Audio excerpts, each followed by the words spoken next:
रामाय रामभद्राय रामचंद्राय वेदसे। रामाय रामभद्राय रामचंद्राय वेदसे।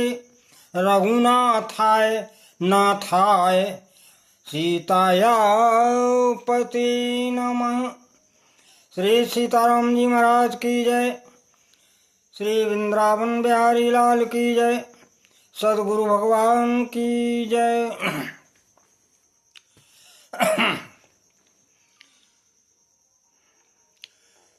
देखो, भगवान श्री राधा माधव की भवन पावनी मधुर लीला में अनेकों मुसलमान भक्तों का मन आकर्षित हुआ है। बहुत से मुसलमान भगवान के भक्त हो गए, जिनमें सम्राट अकबर के 9 रत्नों में रहीम जी खान खाना का विशिष्ट स्थान है। इनका सर्वोपरि स्थान, क्योंकि रहीम जी ने अपने जीवन की प्रिय और अप्रिय दोनों ही परिस्थितियों को निकट से देखा है। कई बार तो इनकी विषम परिस्थितियों में ऐसी इनकी समस्याएं आई, कहने लगा कि अब प्राणांत होता है। तो ऐसी विषम परिस्थितियों में नंद नंदन के अनुग्रह से इनकी प्राण रक्षा हुई है। इसलिए भगवान राधा कृष्ण के भक्त बन गए, उनकी आराधना करने लगे और इन्होंने दोहा, बरवै, पद इत्यादि की रचनाएं की, जिसमें श्री राधा माधव की प्रार्थना गायन की है। जैसे एक श्लोक का अर्थ है, आपने एक श्लोक लिखा, उसका अर्थ है कि हे भगवान, आपकी लक्ष्मी सधर्मिणी है, वो सदैव आपके वाम अंग में विराजती हैं।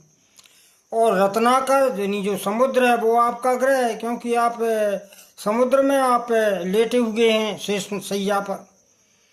और आप स्वयं जगत के पिता हैं, जगत के पति हैं। और अब भला बताओ, मैं आपको क्या अर्पित करूं, मैं क्या दूं आपको? आप तो परिपूर्ण हैं सभी तरह से। हाँ, एक बात जरूर है कि आपका मन श्री राधा जी ने हरण कर लिया है, इसलिए आपके पास मन नहीं है। और जब आपके पास नहीं है तो मैं आपको अपना मन अर्पित करता हूँ।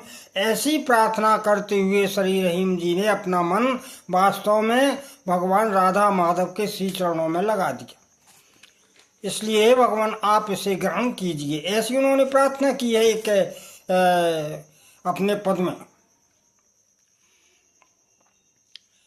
देखिए, इनकी भक्ति भावना का एक बरवे में एक मिलता है, एक पंक्ति मिलती है, जिसे श्रवण करें।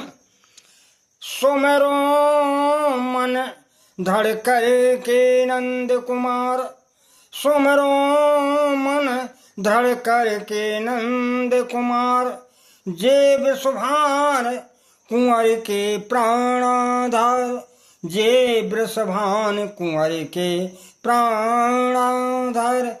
ये बरवे की एक पंक्ति की इनकी भावना है, भक्ति भावना से ओतप्रोत। इन्होंने पद भी कुछ लिखे हैं। देखिए, एक भक्ति से ओतप्रोत पद की एक पंक्ति। कमल दल नैनन की अनुमान, कमल दल नैनन की अनुमान, बिसरथ नाय सखी मोमन ते बिसरथ नाई। सखी वो मोमन ते क्या नहीं बसरती है। बोले मंद मंद मुस्कान कमल दल नैनन की हनुमान। और कहते हैं आव रहीम चित में न टरत है, आव रहीम चित में न टरत है, सकल श्याम की बान, सकल श्याम की बान कमल दल नैनन की अनमान।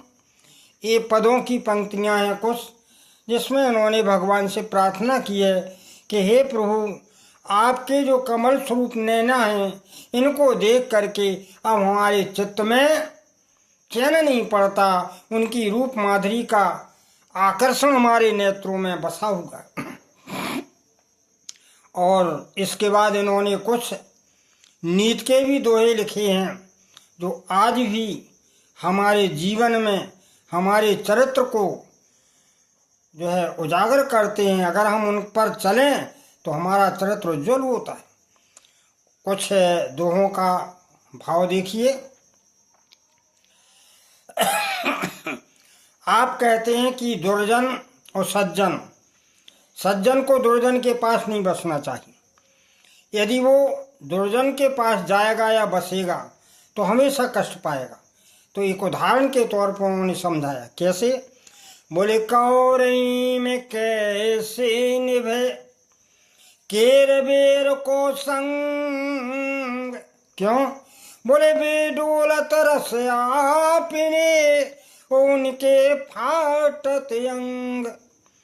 केला सज्जन है, बेरी दुर्जन है, लेकिन बेरी जब अपनी भावना में डोलती है तो केला के अंग फटते हैं पास पास में रहने से। इसलिए ये निर्देश देते हैं रहीम जी कि सज्जनों को दुर्जनों से दूर ही रहना चाहिए। एक और भाव बढ़िया है। रह मन मन की ही व्यथा, मन ही राखो गोय, और सुने अठले लोग सब बांटना ले है कोई। अपने मन की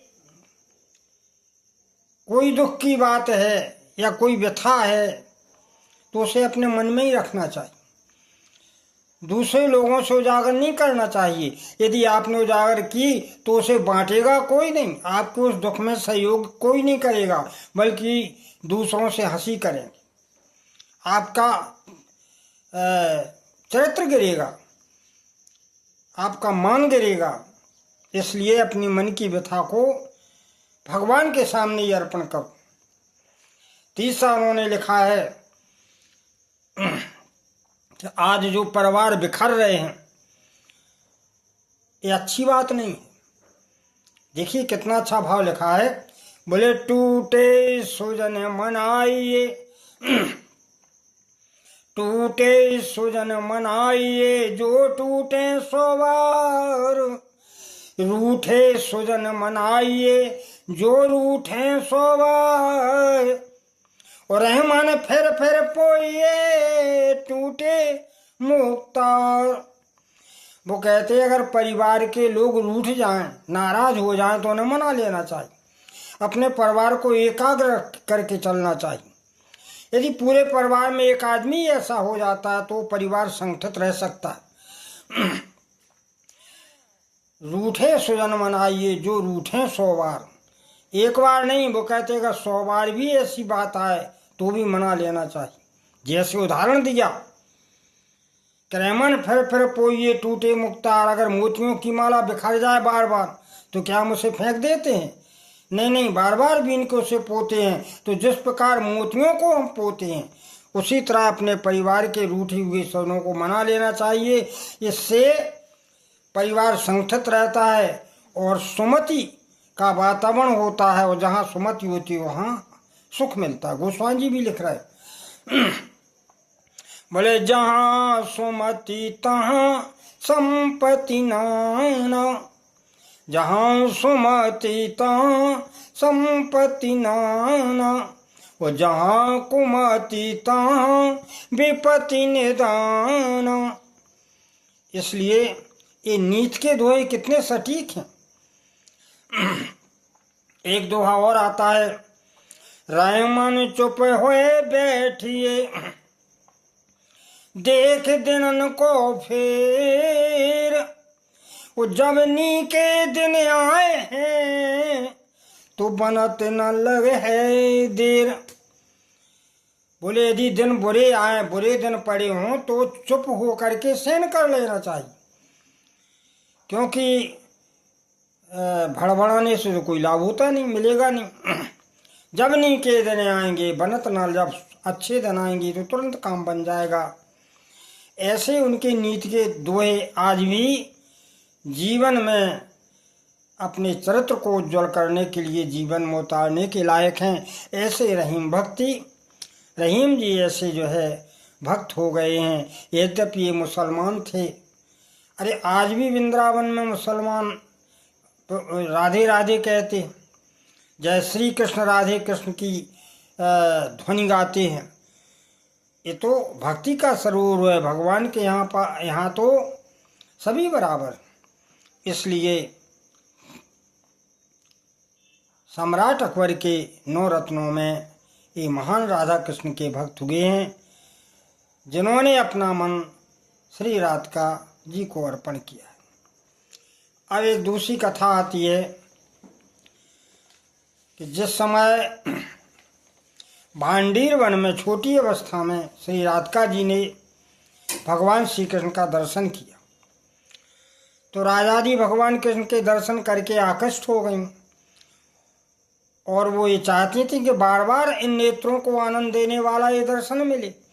यद्यपि राधा कृष्ण एक ही हैं, लेकिन संसार में लीला भेद में दो होकर के एक दूसरे के पूरक हैं। तो एक बार ललता सखी के राधा जी ने कहा कि भगवान श्री कृष्ण कहाँ रहते हैं? तो ललता जी ने कहा, अरे मैया, वो तो गाय चराने के लिए आपके ही उपवन से निकलते हैं, नित्य निकलते। तो कहा उनका हमें थोड़ा सा दर्शन करा दीजिए। तो ललता जी ने एक अलौकिक चित्र बना करके और राधिका जी के सामने प्रस्तुत किया। तो राधिका जी उस दिव्य भगवान के स्वरूप को देख करके आनंदित हो गई, उनका रोमांच हो गया। अब तो वे बोली, क्या प्रभु हमें पसंद, क्या प्रभु हमें जो है स्वीकार करेंगे हमारी साधना को? तब एक बार मौका पाकर के श्री ललता सखी जी ने भगवान श्री कृष्ण से राधा की सारी बात बताई। तो भगवान श्री कृष्ण राधा जी के हृदय के भावों को समझ गए। उन्होंने कहा, ठीक है, जरूर हम राधिका जी की मनोकामना पूर्ण करेंगे। और इस प्रकार फिर एक दिन समय निकाल करके भगवान गोपी का भाव बना करके राधिका जी के वन में प्रस्तुत हुए। जब राधिका जी ने उस दिव्यतम गोपी का अनोखा स्वरूप देखा तो राधिका जी देखती ही रह गई। उन्होंने कहा, ये गोपी कौन है, कहाँ से आई है? तो भगवान बने हुए गोपी ने कहा, अरे राधिका, बोले इतना तो, राधिका जी बोले इतने तो हमारे श्याम सुंदर भी रूपवान नहीं है। तो कहा, कौन से श्याम सुंदर की बात करती हो? उस कृष्ण बने हुए राधिका जी ने कहा। बोले हम जो है यशोदा के कृष्ण की बात का। अरे बोले उसकी क्या बात करते हो? बोले काला कलूटा है, गौएं चराता है, माखन की चोरी करता है, उसमें तो बहुत से जो है अवगुण हैं, उसकी बात ना करो। तो राधिका जी को जो है बड़ा होगा दुख। उन्होंने कहा, अरे गोपी, तुम हमारे कन्हैया की बुराई मत करो। देखो, अगर अगर हम आह्वान करेंगे तो हम कन्हैया को भी बुला लेंगे, तो तुम्हारी सारी जो है रूप रखा रह जाएगा उसके सामने। तो भगवान बने हुए गोपी ने कहा बुला लो। तो राधिका जी ने मन ही मन से भगवान श्री कृष्ण का आवाहन किया। तो जो आह्वान किया तो भगवान प्रकट हो गए। तो गोपी भेज चला गया भगवान श्री कृष्ण का। और जब राधिका जी ने देखा कि अरे ये तो गोपी वेश में हमारे प्रीतम ही है, तो श्री चरणों में गिर पड़ी और भगवान के स्वरूप को देख के बड़ी आनंदित हो गई। तो ये लीलाएं बताना चाहती हैं कि भगवान का जो मनोहारी स्वरूप है वो विषयानंद से हटकर है, उससे विषयानंद खत्म होता है। यहाँ तक कि भगवान के रूप के दर्शन में तो ब्रह्मानंद भी लीन हो जाता है। भगवान में ऐसा आनंद है, अगर भगवान के रूप का चिंतन नित्य किया जाए तो जीव को बड़ी आनंद की अनुभूति होती है और उसके सारे पाप ताप नष्ट हो जाते। आज ही कथा का विश्राम यही है। तो भगवान गोपी बने। बोलिए आनंद कंद भगवान की जय।